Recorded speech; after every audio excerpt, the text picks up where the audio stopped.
好，来我们看第10题混合的倍数哈，有可能会有什么6的倍数啦，6的倍数啦，14的倍数啦，10的倍数啦，还有这个都叫做混合倍数了哈。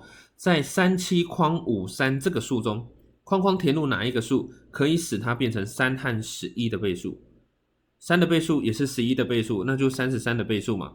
好，可是我们根本没有学过33的倍数。好，没关系，我们只要满足11的倍数，因为11的倍数条件比较严苛，对不对？所以只要它满足11的倍数，然后再检查有没有满足3，那就可以了。好，所以一样哦，先从11的倍数下手哦，哈。所以11的倍数怎么来嘞？好，奇和跟耦合，我的妈，写到吐血了。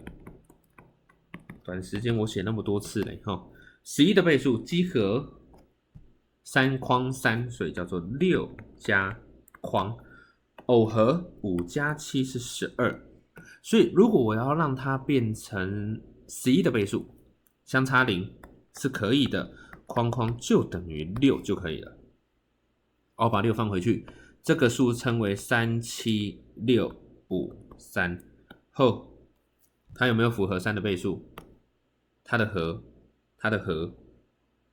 10、21、24嘛，所以也有啊，所以我们知道答这个数就叫做6。OK 吗？好，那抱歉，我想要再补一点点东西。如果今天有找一个数，然后请你判断它是不是3的倍数的时候，好，如果我们找一个数叫做357291032541032，我问你，它是不是3的倍数？那你还要再乖乖加吗？也可以选择另外一个方法，消去。